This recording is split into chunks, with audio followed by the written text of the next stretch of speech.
thunk it. James Buster Douglas. That is right, folks. We are not kidding. James Buster Douglas with a devastating right uppercut. He followed that with a left cross and sent Tyson reeling in the 10th round. James Buster Douglas beats Mike Tyson. I did it for my mother. I did it for my team. I did it for my John Johnson, Jalen Collins, John Russell, my son. You know, my dad. Woo. That's good. My dad. Man, I really feel good, man. And I'm the #1 contender, and Tyson had a chance and he lost, and I feel that it's only right for me to get my opportunity. Don King, the fight promoter, has filed a formal protest claiming that the knockdown of Buster Douglas in the 8th round by Tyson, Douglas benefited, according to King, of a long count. And I think it's just bogus, you know. I mean, to be a champion is one thing, but to honor that championship and accept defeat as well as victory is another, and I don't think he's accepting defeat at all.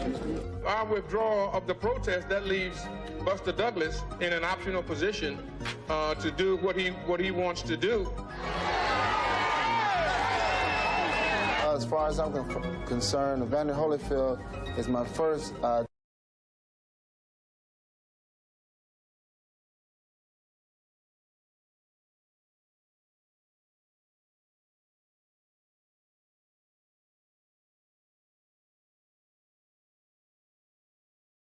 in June, and that, you know, because June has been my target day, and, you know, I haven't fought in a while.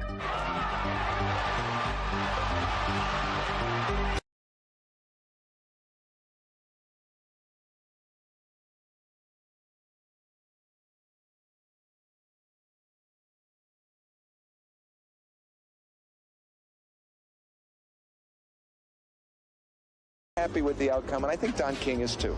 I feel that I earned the money because I've proven it through amateur, and I came in pro. I beat everybody they put before me. Cakewalks. Well, you know, he didn't fight anybody. Well, it's the same just as you. I guess they'll be saying you're a cakewalk when I beat you.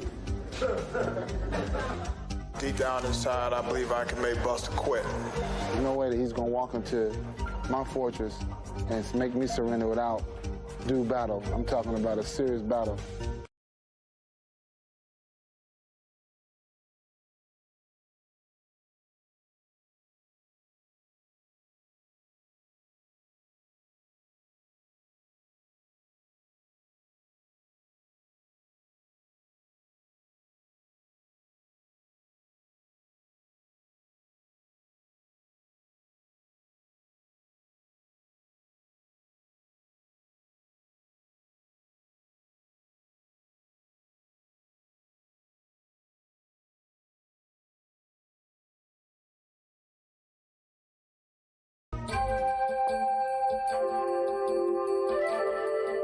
Tonight, two heavyweight high rollers have come to Las Vegas with hopes of cashing in on boxing's most prestigious prize. Coming up, the undisputed World Heavyweight Championship on this special presentation of Showtime Championship Boxing. Welcome to the Mirage Arena at the Mirage Hotel and Casino in Las Vegas, Nevada. It is the site of the battle for the undisputed heavyweight championship of the world. It is a beautiful autumn evening in Las Vegas. The temperature 79 degrees. Upwards of 16,000 people are expected. Hello again, everybody. I'm Steve Albert, and welcome to another edition of Showtime Championship Boxing. Well, the long wait is finally over. It is here, the moment of truth. The undisputed heavyweight championship of the world, featuring the champion James Buster Douglas against the challenger #1 rated heavyweight contender Evander Holyfield. It is almost like the World Series and the Super Bowl all rolled into one. Without question, one of the most coveted possessions in all of sports. There is really nothing quite like it, and we are looking forward to a most exciting night. Earlier tonight, the challenger, Evander Holyfield, the first to arrive here at the Mirage Hotel, looking very serious, surrounded by his entourage, people like Tim Hallmark and Ronnie Shields, an arrival he has been dreaming about since he first put on a pair of boxing gloves at the age of 8 when he entered the Pee Wee tournament in Atlanta, which of course he won. Just a little more at stake tonight as he makes his way to the fight of his life. And just a little later, the champ, James Buster Douglas, arriving by limo at the Mirage to chants of Buster's the boss. The undisputed heavyweight champion of the world, defending his title for the first time, but taking a lot of heat after tipping the scales at 246 yesterday. Regardless, win or lose, Douglas is walking or perhaps snacking his way towards a $24 million paycheck. And the champion is the underdog, his weight contributing heavily, if you'll pardon the expression. Then again, he was a 42-to-1 shot to beat Mike Tyson. We all know what happened there, although he weighed 15 pounds less. Right now, it is my pleasure to bring in my broadcast partner for tonight, the noted boxing analyst Al Bernstein. And Al, I don't think we've ever met a fighter who didn't have something to prove, and tonight is no exception. Yeah, and astonishingly, it's no exception tonight. Here's two men who shouldn't have anything to prove. James Buster Douglas, after all, just got through beating Mike Tyson, one of the most dominant heavyweights in the last 20 years. Some people still thinking, however, that that's a fluke. I don't think it was. Evander Holyfield, who has beaten 2 former champions as a heavyweight and beaten 3 men who were ranked in the top 10 in the heavyweight division. Some people are still saying, is he a true heavyweight? I think he is. I think both these men are terrific boxers, and I think they'll create one of the most exciting heavyweight championship matches in the last 15 years. And of course, Buster Douglas's waistline, a hot topic of conversation, checking it at 246. Some people say that will affect him. Some say it won't. What do you think? Well, I think it has to affect him. His average weight that he's fought at in the last 3 years is 232 pounds, and that's not an accident. That's where he fights the best. He was 231 when he beat Mike Tyson. I think Buster Douglas just simply didn't train hard enough, and the 246 is a reflection of that. It could be a big problem for him, especially if Holyfield takes this fight into the later rounds. I find it baffling that his camp didn't monitor his weight. It's astonishing. They actually contend that it didn't matter to them, that they were unconcerned about it. Their feeling is he trained, he's ready, but I don't know. The 246 pounds is a bad way to go into this fight for Douglas. All right, Al, on that note, let's bring in the other member of our broadcast team. He'll be roaming the stands and providing interesting sidelights and interviews with celebrities. So let's hook up right now with Mike Leonard. Mike? Thanks, Steve. A roaming reporter doesn't have to roam very far to find celebrities at a boxing match, because here, just a few feet from the ring, is where they sit, at $1,000 a ticket. These seats up close are $1,000. Are they worth it? They are? Well, I tell you what, we better get out of here, Clint. No, they don't. There was no peanuts. There were no free hot. What else do we get? Is there anything like a heavyweight championship fight? No, I don't think so. I don't think so. I think it's, you know, man to man, and it's man in his most raw form, you know.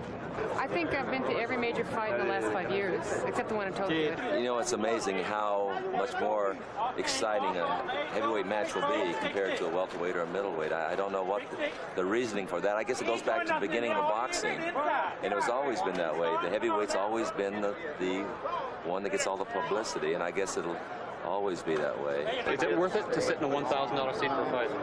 Yeah, it's one of the benefits of our job, you know. So yeah, no, it's worth it. I think this and the bullfights are similar,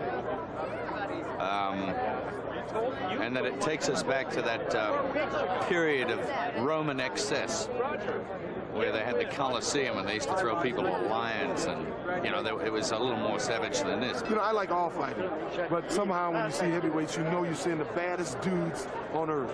You know, they can whip anybody that's walking, and normally at a heavyweight championship fight, the guy that wins is the baddest guy on the planet Earth. By the way, Steve, all celebrities are not created equal. In other words, the bigger the star, the better the seat. Thank you, Mike. Now let's take a look at a gentleman who's been seen many times here on Showtime. His journey to a title shot has been a direct route, but not what you'd label a nonstop flight. I'm referring, of course, to Evander Holyfield.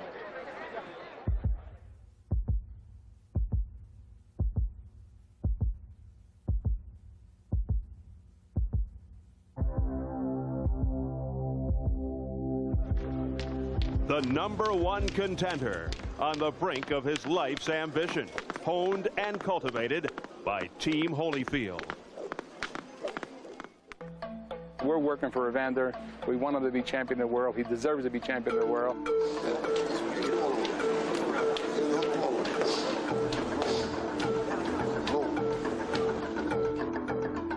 I make sure that his heart and lungs and all the endurance aspect of his muscles are ready for him to go the distance.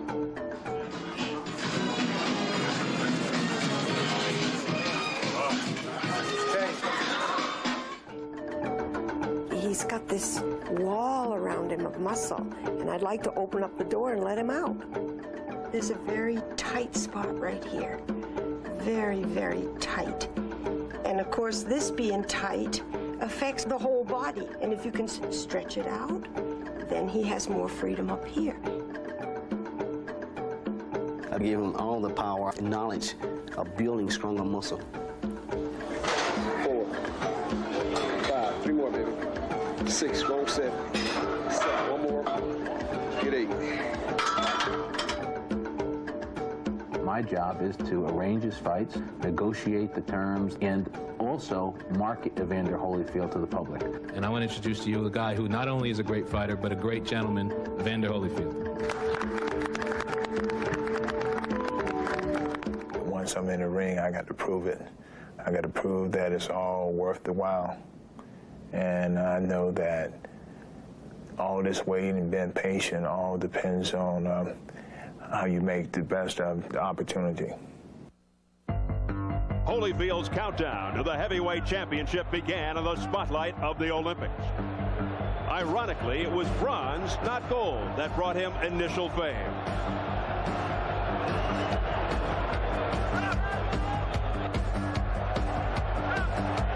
A controversial disqualification for hitting on the break deprived the Atlanta native of his chance at the gold.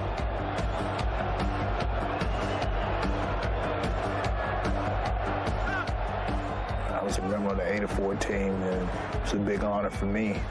And even though I didn't get a chance to win a gold medal or get the opportunity to fight for a gold medal, but I did enjoy it. Unfazed by his Olympic disappointment, Holyfield embarked on a pro career. He debuted in Madison Square Garden, handily winning a 6-round decision. It seemed Evander was truly the real deal.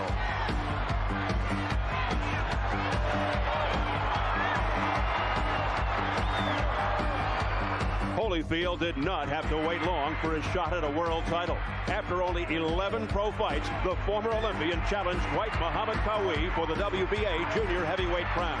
For 15 grueling rounds, Holyfield was cheered on by his hometown fans. When the final bell sounded, he was ready for the coronation. For the winner, and new Evander Holyfield!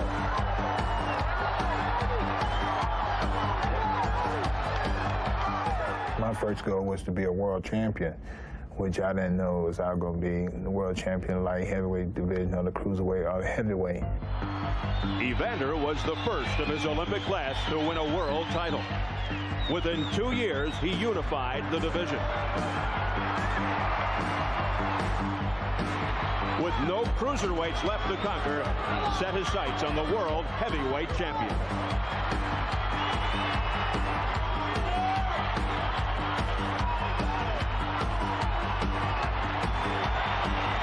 Holyfield ready for Mike Tyson? He's a good fighter. Physical conditioning and weight training helped to beef up Holyfield.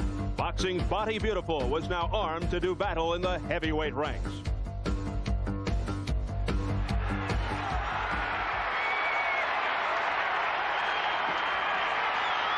What a punch by Holyfield. And he followed up with a left and a right and another left. And Tillis is in trouble. Final seconds, round 5. Can he make it to the bell? He hangs in there. It was almost as if Holyfield sensed this time that the bell would sound. And he stopped punching just a second before the bell rang. So 5 rounds complete, and Tillis being rocked. It's all over. The doctor apparently advised Richard Steele, and Steele signaled all over. Evander Holyfield has won his heavyweight debut.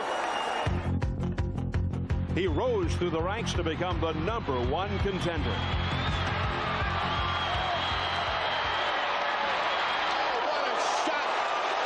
Doak's in trouble. Doak's in big trouble. Michael Doak staggered. But fighting back. He's terrible shape. And there he goes into the ropes. Holyfield looks to finish him off. Richard Steele steps in, and Doak's coming towards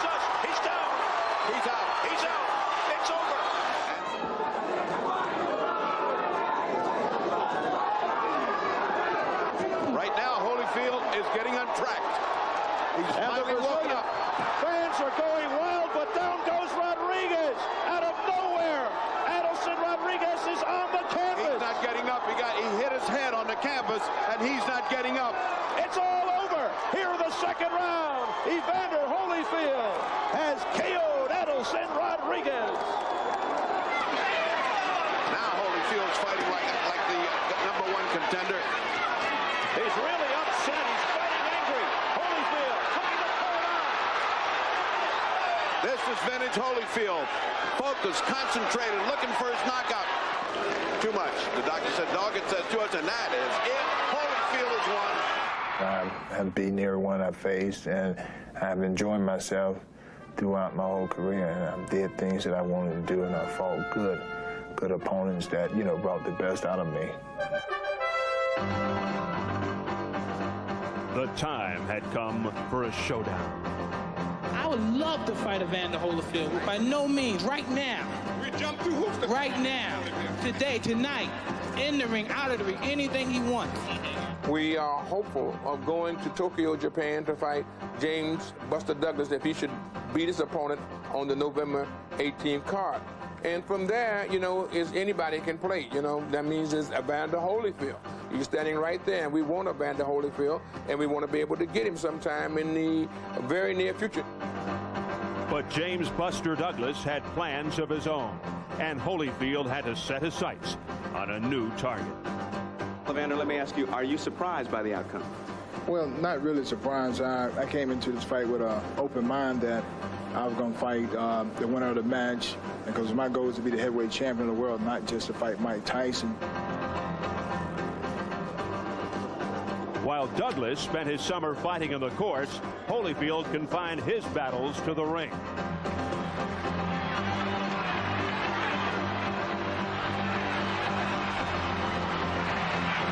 The final countdown had begun.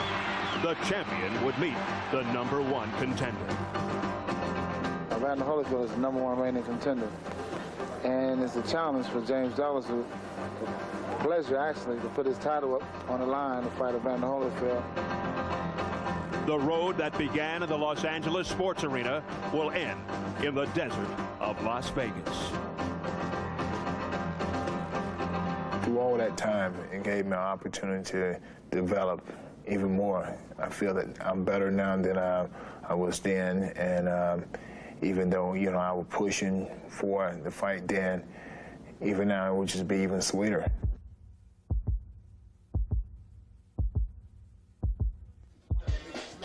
And there he is, the #1 rated heavyweight contender, Evander Holyfield, in his dressing room. Keep in mind, Holyfield, the challenger, comes in as the favorite. Only the 12th time the challenger has come in as the favorite in a heavyweight championship fight. He started out at better than 2-1 2 months ago. And, you know, it's interesting because career-wise, Evander Holyfield grew up on television. On the other hand, James Buster Douglas grew up in the club fights. But one victory over Mike Tyson, and almost overnight, he's a household name. With that, let's trace the beginnings of the champion, James Buster Douglas.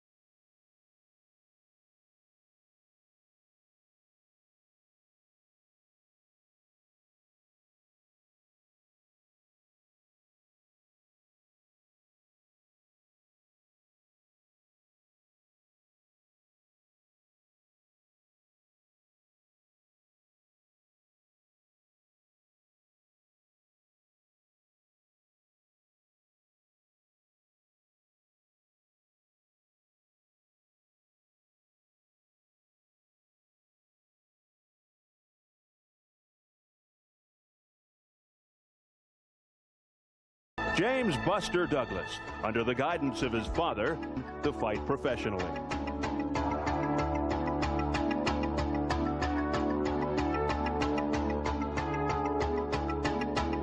I'm fighting professionally because, you know, It's something. It's not only that I want to achieve, it's that I want to achieve it for him too. Do something that he didn't really get a chance to do. Become heavyweight champ of the world.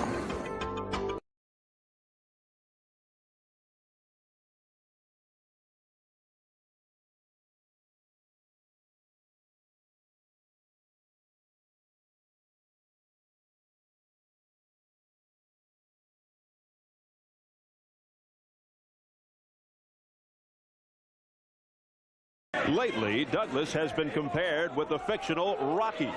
Ironically, his beginnings in Columbus resembled those of the Sylvester Stallone character. Being involved in something like that brought my credibility down. I was really embarrassed with it. Unquestionably, Douglas had skills, but he was inconsistent. At times, he showed flashes of greatness.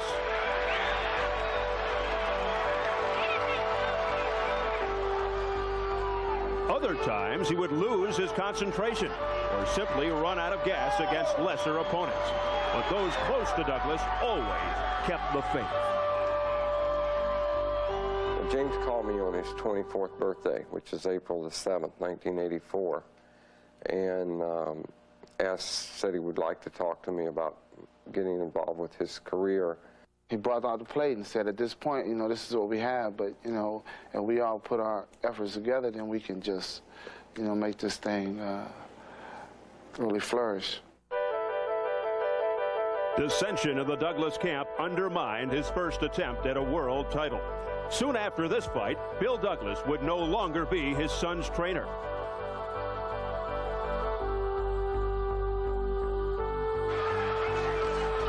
Well, it was this thing of all the pressures had gotten to me.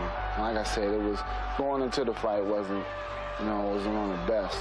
Wasn't on the best road rather. And I just did what I could. I got out of what I had. And, mentally, it was just I produced all I could do. But again, it was a learning experience. It was something that I had refused to just sit back and just accept and go on like, well, that's as far as I could go in that. I knew it was more for me. And I just made the desire, the fire burn even fiercer. By the time Douglas got a chance at the crown, it was unified and sitting on the head of Mike Tyson. Most regarded this fight as a tune-up for the champion. With the odds stacked against him, Douglas suffered his biggest loss. She went to sleep, and it wasn't a painful thing. Sure, it's hard, but I know she's looking down on me, wanting me to continue to do what I have to do, and that's basically how I'm thinking of it, and I believe that. The loss of his mother seemed to be a divine inspiration. All the problems that were coming on me at one time, it was like, I know something's going to happen because all these things, is just too much at one time. The challenger, James Buster Douglas. Iron Mike Tyson. I wasn't going to be absorbed by the aura of this invincibility. I come to fight.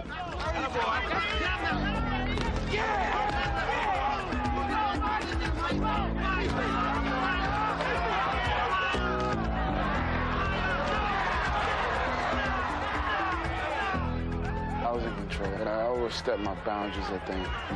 Got caught in a bad position.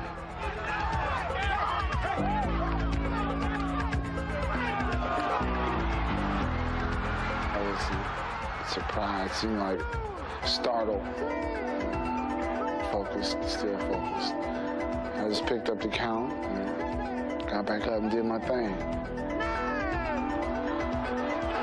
I knew he was going to come over, that's the fighter in him was going to come over and go after me. And I was just ready for it. Showing that, I wasn't, I'm still alive, that I'm not, wounded, and I'm still alive, I'm a tiger. So, it was a great fight. It was something that I knew that I could do it. I knew that I had the ability to be the champion.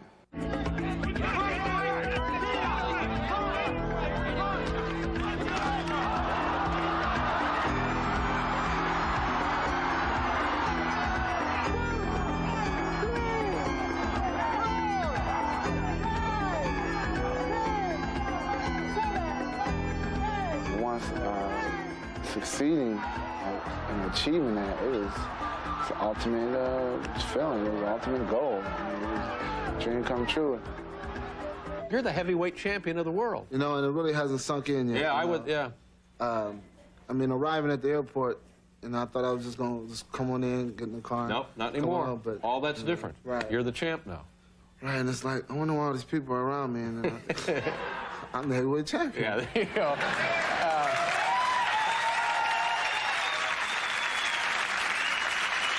That was big fun. I really enjoyed it, you know. Going that little circuit, that was nice.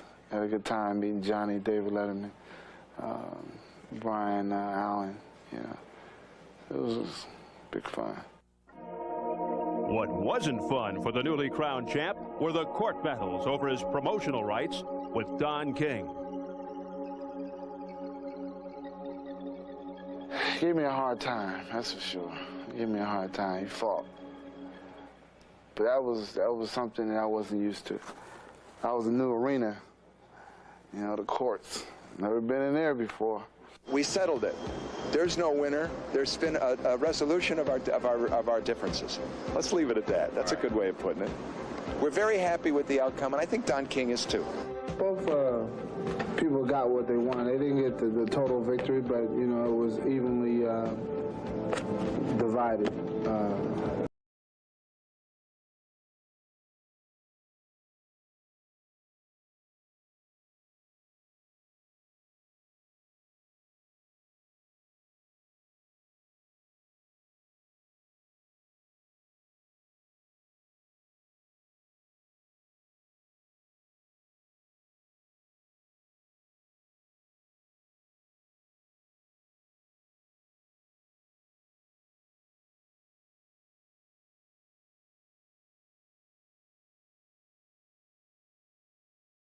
Retaining it, you know, hearing those words over the PA system, you know, and still the heavyweight champion of the world, you know, James Buster Douglas.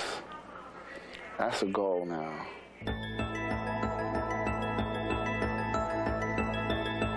The champ, James Buster Douglas, making final preparations in his dressing room. Douglas finds himself in a much different position these days. Now he is the hunted rather than the hunter. It's got to be a whole new mindset. Let's go to Mike Leonard now, who is stationed in a spot most fight fans never get to see. Mike? Steve, this is how it looks behind the arena. Not very impressive. How it feels, though, is another story. From these rather unpretentious portable dressing rooms, each fighter will embark on what has to be the scariest walk in all of sports. Surrounded by their cornermen and a few close friends, Buster Douglas and Evander Holyfield head down this narrow path running parallel to the stadium. We notice the stark white barricades, the TV cables running along the ground. They, no doubt, will be oblivious to all of that. Then, with hearts pounding and minds racing, they walk to a point where they can see the stands open up. This is when the spotlight hits their eyes, when the theme music begins to play, and when the real terror sets in. Screaming fans, leaning over the railings above, start a thunderous roar that crashes outward like a tidal wave of noise as the boxers finally enter the arena. In baseball, there is the refuge of the dugout. In football and basketball, there are halftime retreats to the locker room. In boxing, however, once a man climbs into that ring, once his friends and handlers have left his side, there is no escape, Steve, until the brutal end. Thank you, Mike. We are just moments away from the World Heavyweight Championship fight. And with that, let's take a look at the tail of the tape and break it all down numerically. At 30, James Buster Douglas is 2 years older than Evander Holyfield, who turned 28 on October 19th. Douglas, a one-time high school and college basketball player, at 6'4", an inch and a half taller than Holyfield. But here it is, the most glaring disparity. Douglas weighed in yesterday at a hefty 246 pounds. Holyfield, a streamlined 208, a 38-pound weight differential, and a big 5.5-inch reach advantage for Douglas. To the rules, a 10-point must system. 3 judges will score the fight. No standing 8 count. No 3 knockdown rule. A fighter can be saved by the bell only in the last round, and only the referee can stop the fight, although the ringside physician can make suggestions. And Al, as with any big fight, the fighters have to cope with their share of distractions. In terms of Evander Holyfield, he had to deal with the split of his longtime manager, Ken Sanders, following the Seamus McDonough fight. He has the possibility of a divorce hanging over his head. Yet, through it all, he has seemingly remained totally unruffled. Yeah, and it looks that way. He is the kind of a boxer who is so focused. Normally, you would expect him to deal with those problems. Certainly the biggest of those, the situation involving his wife, I think. Most times, boxers are able to focus on matches. We remember Tommy Hearns, just before he fought Sugar Ray Leonard this last time, his brother was arrested for murder. He got through that for a fine performance. And even Buster Douglas, before his fight against Mike Tyson, his mother passed away. He was able to put that out of his mind or use it as extra motivation to beat Mike Tyson. Not a difficult task when you're a boxer who is focused on the event. For Buster Douglas, his distractions come in the form of his father coming back to his training sessions here in Las Vegas. His manager, John Johnson, estranged from him, really, even though he's part of the scene. And a lot of tension, an undercurrent, I think, of tension there. And there's also the question for Douglas of training differently for this. When he prepared for Mike Tyson, Steve, he was doing it in anonymity. This time, the glare of the public has been there to see everything. So, Al, what do you think will happen tonight? Well, I'll tell you what, I see this fight dividing into two parts. Early on, I think, especially at 246 pounds, Buster Douglas is going to go right after Evander Holyfield, thinking it's in his best interest to get a knockout. If he doesn't do it, then Evander Holyfield will own from round 6 on, and he will dominate to win by a TKO late or a decision. So there you have it. As we get closer and closer to the moment of truth, the Mirage Arena fans ready themselves for what they hope will be a night to remember. Douglas versus Holyfield for the undisputed world heavyweight title. It's been a hard road. Nothing was given to me. You know, that's the way I wanted it. You know, and I wanted it. I want to earn everything. You appreciate it more.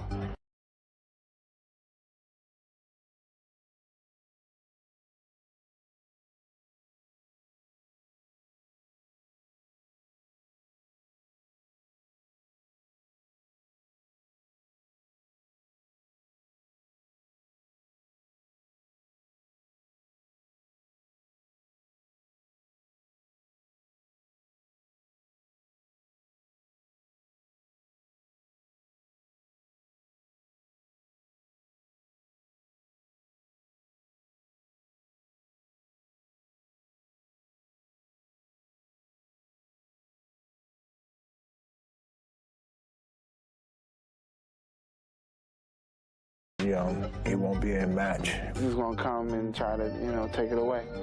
So it won't be.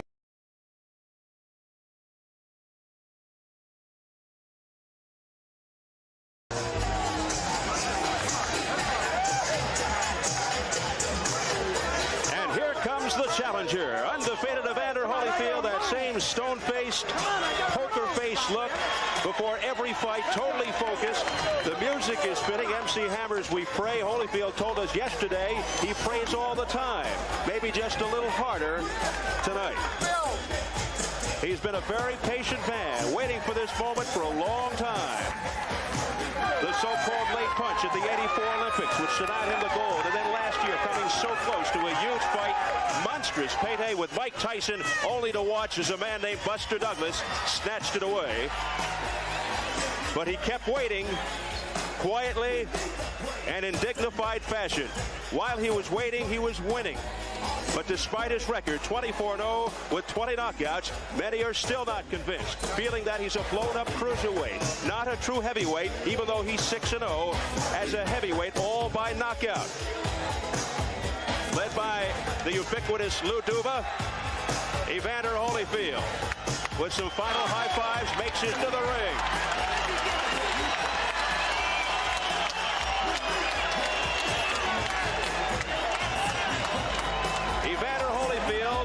Gets the greeting from the crowd. He's a lot like his opponent tonight in that both are humble, genuine, very religious, and true sportsmen. Holyfield says he loves to fight, but he's not in love with being a celebrity. As Charles P. Pierce wrote in the National, if Evander Holyfield becomes heavyweight champ, he would own the title. The title wouldn't own him. And here comes the undisputed heavyweight champion of the world, James Buster Douglas. Led by John Russell, his trainer, Douglas looking to prove that his electrifying victory over Mike Tyson was no fluke. It was one of the biggest upsets in sports history, defending the title for the first time. Should he not succeed, he may never have this chance again. And despite his 246 pounds, he says he feels mentally and physically better going into this fight than he did going into the Mike Tyson fight. Douglas also says tonight he'll try to counter Holyfield's pressure with his quickness. He also has that stinging jab, a polished uppercut. The superior size and big reach advantage, major factors. But one thing that was seriously questioned after Douglas fought Tony Tucker in 1987, his heart.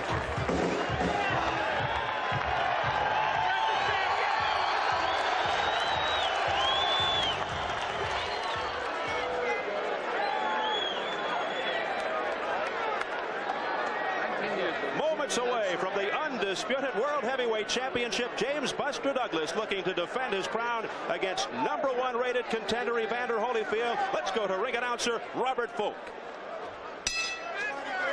Ladies and gentlemen, welcome to the fabulous Mirage. This is the main event of the evening. 12 rounds for the undisputed heavyweight championship of the world. The judges for tonight's match are Dave Moretti, Jerry Rolfe, and Chuck Giampa. The referee for tonight's match is Mills Lane.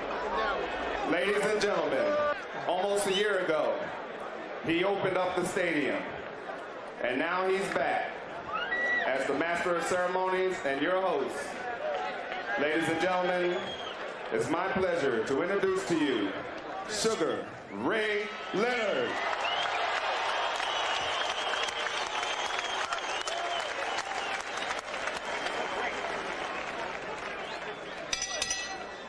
Ladies and gentlemen, introducing in the red corner, wearing red trunks with black trim, weighing in at 208 pounds from Atlanta, Georgia, with an undefeated record of 24-0 with 20 knockouts.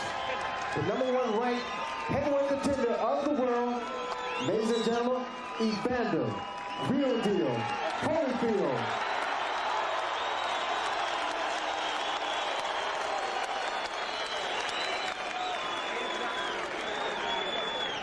And now, ladies and gentlemen, introducing in the blue corner, wearing white trunks, weighing in at 246 pounds, from Columbus, Ohio, with a record of 30 wins, 4 losses, and 1 draw, with 20 knockouts.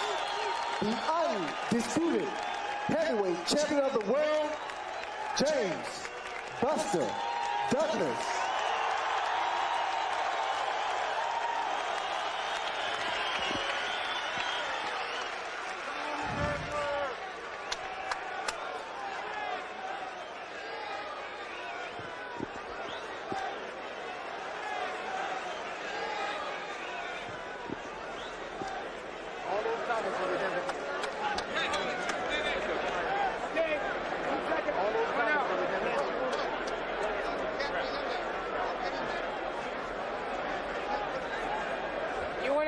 You want to bring the mic over or not? You want to come or not? All right, here we go. Now, we've already been through the instructions one time in the dressing room. This is for the big championship of the world. Protect yourself at all times. Any questions from the challenger or his chief second? Any questions from the champion or his chief second? Let's get it on. Here we go.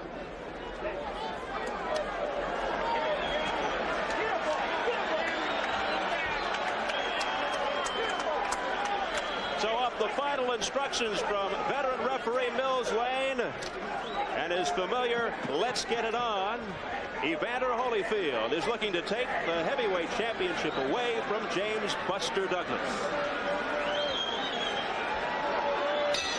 Round 1 scheduled for 12. the champion. Douglas in the white trunks. Holyfield, the challenger and #1 heavyweight contender, wearing the red trunks with the black trim. And now, right off the bat, the key could be pace. Holyfield will try to dictate the pace, stay busy, swarm, and if Holyfield can get by Douglas's riveting rights through the early to mid rounds, it could be a telling sign. Then conditioning could take over. Well, I think in these early rounds, what we want to look for is the battle of the jabs. Douglas has a terrific jab, but see Holyfield, he wants to establish his jab, and that will make Douglas's jab less effective. So that's a key in this first round. Douglas, much bigger, 38 pounds heavier, 5.5-inch reach advantage. Will try to keep Holyfield on the outside so he can work his jab, left hook, and right uppercut, which was so useful and effective against Mike Tyson. They'll try to keep Holyfield from getting inside where he is so effective with those short, crisp, hard punches. And Holyfield has great hand speed, tries to wear down his opponents with accumulation of punches. Douglas tends to throw fewer punches, but he is very accurate. Holyfield is the busier of the two.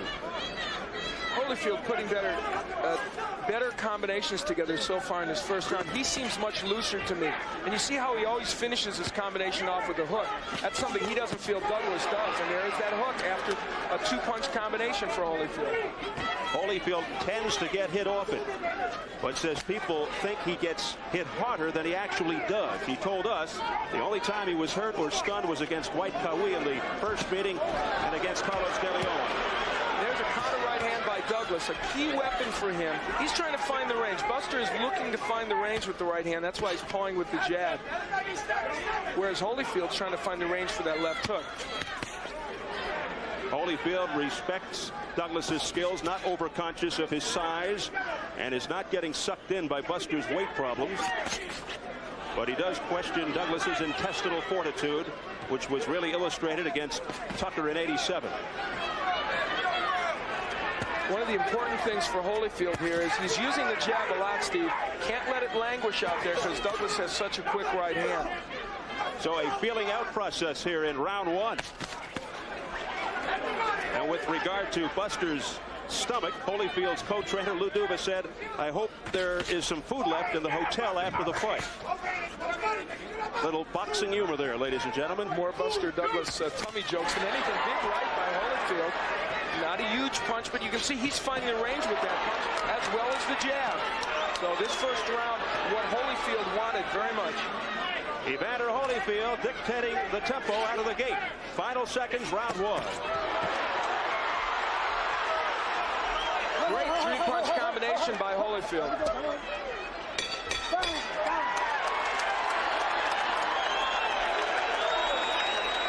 Man, you boxing beautiful.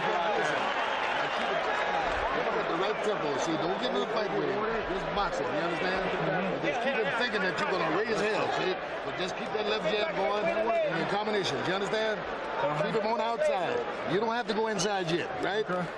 Because you got plenty of time. Just keep him on outside and keep punch at him. I don't want that weight to be laying on you, right? Now you're doing a hell of a good job, right? Now that's operating like a champ. Let's just be very, very, very alert. Work it. Right hand. Work your jab a little more and put a little more heat on it, all right? A little more snap on it, James. Breathe easy, baby. Breathe easy.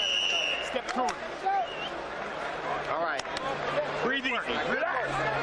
Get the flow, Buster. Get the flow. We head into the second round. They were extremely pleased over in the Evander Holyfield corner. And you could hear what Georgie Benton was saying. Don't slug with him yet. Keep boxing with him. And also don't get inside because they don't want Douglas laying on him. You see it right there, and that's what I said in the first round. Whoever wins the battle of the jab early is almost sure to win this fight unless Douglas lands one of those super right hands.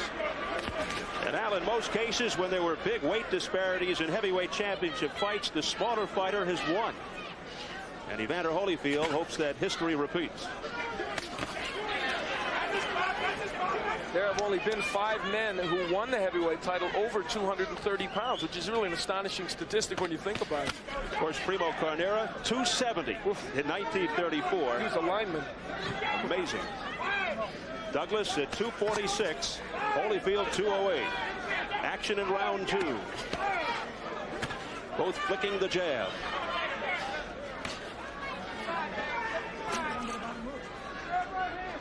They want a very methodical effort from Holyfield, and that's precisely what he's giving him so far. And he has negated Buster's jab at this point. That doesn't mean he will for the rest of the fight, but right now, the Douglas jab is not effective. And there's why, because he's got to worry about Holyfield's own jab. Co-trainer John Russell of Buster Douglas exhorting Douglas on to give more heat, more snap. Holding and hitting by Buster Douglas, and Mills Lane is right on the scene. And you saw Douglas as Lane admonishes him for holding, using the uppercut. Both these boxers have a terrific uppercut, and that might be the wild card in this fight, but it's only effective from the inside. And a heavy left hook there by Evander Holyfield. And a right. That snapped Douglas back. I think some would be surprised that Holyfield has been hit so little in the first round and a half of this bout. He's not used to that. He is not, yeah, that's right. It may screw his game plan up. He is not the quickest starter in boxing. And of course, we also know that his defense has suffered some in the past. But I'll tell you what, I think in his corner, they're thrilled with this kind of methodical effort. Sometimes Holyfield actually needs to get hit to get the juices flowing. To really get into a brawl, but I'm not sure at this point they want that in his corner. They want something like this, because they know if this fight gets into 6 or 7, they think their man owns it. Holyfield does have a monstrous right. Final 20 seconds, round 2. Again, the holding and hitting. Douglas holding with the left, chopping away with the right. Come on! Will Mills Lane start taking a point away for the holding by Douglas? He's warned him twice now. Lane, an authoritative figure. He's a district attorney in Reno. He might arrest him.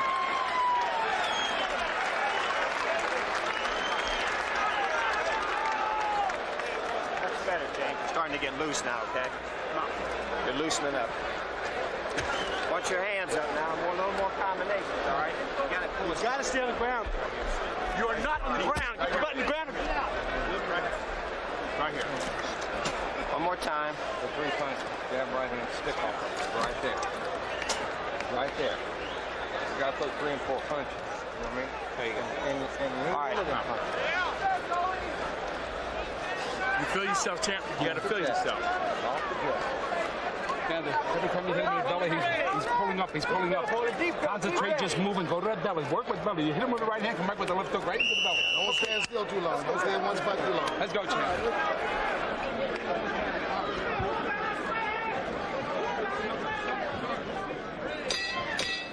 Round 3, it's scheduled for 12. The World Heavyweight Championship. Buster Douglas in the white trunks. Evander Holyfield in the red with the black trim. And so far, it has been mostly Evander Holyfield. Holyfield told us the other day that if Douglas holds him like he's trying to, he is not going to exert a lot of energy early in the fight trying to get away from him. He'll let the referee do that. Later on in the bout, he said he'll try and really bull Douglas around when he thinks Douglas is coming. It was a decent right hand from Douglas, but not too much damage. Douglas perhaps beginning to get loose now. They wanted him to throw more combinations between rounds 2 and 3 from his corner. Meanwhile, Lou Duva was urging Holyfield on to go to the belly. And there is the left hook underneath. Holyfield's a wonderful body puncher, and that's part of the reason he became cruiserweight champion and has moved ahead so well in the heavyweight ranks. What a shot by Evander Holyfield. It was a twisting right, and down went Douglas.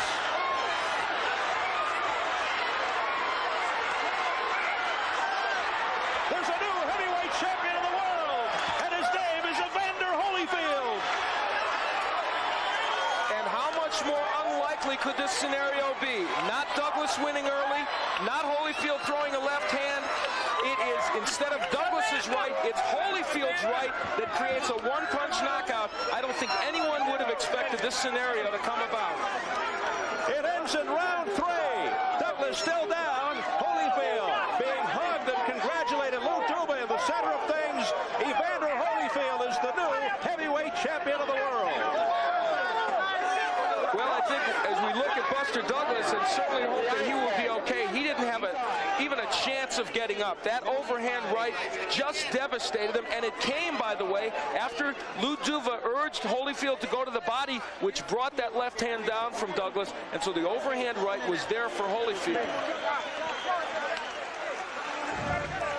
take a look back at the one punch that changes the course of heavyweight history, at least momentarily. Good straight right hand by Holyfield, a counter right hand, no less. Not the kind of a punch that we would expect him to knock Buster Douglas out with. But remember, in that first and second round, he was finding the range for this right. You'll see a lazy left jab by Buster Douglas. Then we'll see another, the uppercut from way back. Well, the primary rule in boxing is you never throw an uppercut from far back. We've seen so many boxers get knocked down from it. And remember, I said earlier, as we look at it again, that Douglas wanted to land the uppercut. That's not the way to throw it. This fight ended because Buster Douglas made a very basic tactical mistake. Solid flush on the face from overhead. Here comes that monstrous right. That is as basic a mistake as you can make in boxing, and Buster Douglas did it. I remember other fights, Donald Curry, who'd never been knocked out, trying an uppercut against Jung Suk Wang, of all people, and getting knocked flat on his back. In this case, it's a very important blow because it separates this man from his heavyweight title. And check out the eyes. No way Buster Douglas was getting up from this. Mills Lane counting him out. And let's get the official announcement. Ladies and gentlemen, the official time, 1 minute and 10 seconds of the third round. And the new undisputed heavyweight champion of the world, Evander Real Deal Holyfield. Evander Holyfield dictating the pace from the very outset and ended it at 110 of the third round. And a stunned Buster Douglas. Well, you know what? It was almost a non-performance by him. Hey, Terry. Another look at the final punishing blow by Evander Holyfield. Keep your eye on the right hand of the real deal, Evander Holyfield. Buster Douglas never saw it coming. A thunderous shot by Evander Holyfield, and that was his proclamation that not only is he a true heavyweight, he is truly the new heavyweight champion of the world. From another angle, from up above, any way you look at it, Buster Douglas hitting the canvas. And he never got up. Standing by with the new heavyweight champion of the world, Evander Holyfield, is our Al Bernstein up in the ring. Al? Well, thank you, Steve. Evander, I guess this does mean you're a heavyweight, huh? Well, first of all, I'd like to thank Christ for the victory. Thank Christ for to have patience and be able to go in and be able to capitalize on the opportunity, because he do said, being patient, you will be awarded. Well, you were patient and you were awarded. You told us that you're a thinking man's fighter, and you proved it tonight. You boxed well for 2 rounds, and then you took advantage of what was a big mistake of his. Well, yes, I did. I went out there, and I anticipated him pumping the jab, and I was out there to prove that I did have a better jab. I could hit him with the jab I wanted to, and he felt that I would be reckless, and I just took my time, did what my corner asked me to do, and of course, like George said, he throws that uppercut, which a lot of times you have to be perfectly still, and I was waiting, and he threw it in the wrong position. I was able to capitalize on it. He sure did, and let's take a look at it, and you can comment on how he threw it from so far back, and you countered beautifully. Here it comes. Well, actually, I was jabbing, I was giving my distance, and I carried my right hand in case he tried to come over it, and there he is. He threw that uppercut, and I stepped back, got out of range of him, maybe step in with a short right hand. Well, that is a clinic on how to counter an uppercut that's thrown from too far out. Evander, you're now heavyweight champion of the world. Undisputed, as Lou Duva so aptly points out. What's next for you? Well, actually, I just thank God that I got through that, and I'm just going to go back and enjoy it and take what the Lord has given me and be able to go out and witness to the kids that, to have that positive attitude, because a lot of people felt that I couldn't do it because I was a small man. So with this would, display to the kids that, if you work hard, train hard, and work at anything, you can be successful. And you were as successful as you could be tonight. Congratulations. Thank you. And now let's go to Mike Leonard, who is in the dressing room of the former champion. Buster, you seemed a little tentative at the beginning. Were you? Well, it just took me time to get off, to get into the groove. He just, he was ready. He came out and, he did his job. I commend Evander. Fought a tremendous fight. You know, you live by the sword and you die by the sword. Sometimes a fighter can see trouble before it happens. They make a move and then leave themselves vulnerable. Did you see anything like that before you got hit? No, I didn't see anything such as that happening. It was a thing of, you know, I just was out of position and was trying to hit him with a shot, and I just overextended myself, and he caught me with a good shot, and it you know, brought me down. You were down for quite a long time. There was some concern about an injury. Oh, it's fine. It was just, I guess it's make sure everything is all right before you get up, you know. Doctor made sure.